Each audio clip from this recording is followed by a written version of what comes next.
Magandang gabi guys, magbabalik na po ulit tayo sa ating pagluluto. Kagabi nga po ay hindi tayo nakapagluto dahil tayo po ay kumain sa labas. Dahil po malamig po ang panahon ngayon, tayo po ay manggagawa ng halo-halo. Hindi, joke lang po. Simple lamang po ang lulutuin natin ngayong gabi. Magluluto po tayo ng nilagang baboy.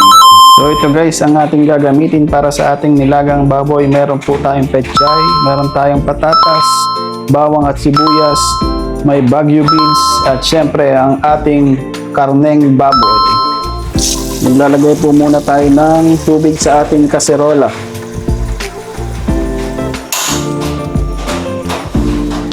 So lagyan lang natin guys ng asin.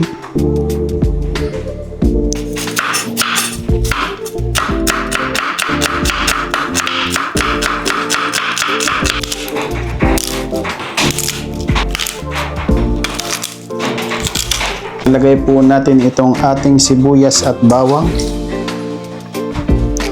Ilalagay na rin po natin itong ating karne.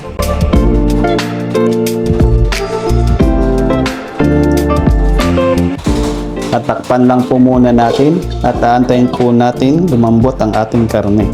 Kasunod naman po ay magbabalat naman po tayo ng ating patatas at ito po ay ating gagayatin.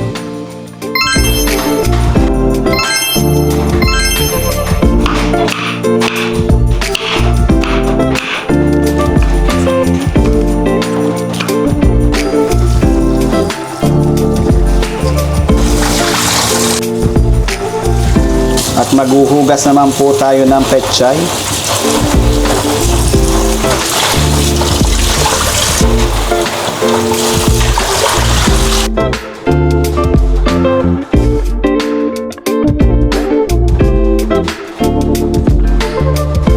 Maglalagay din po tayo ng kaunting patis.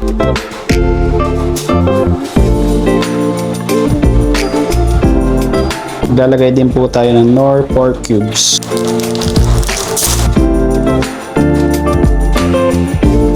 At ilalagay naman po natin itong ating patatas at ang ating Baguio beans. Ito po, pag malambot na po ang ating karne ay pwede na po natin ilagay itong ating pechay.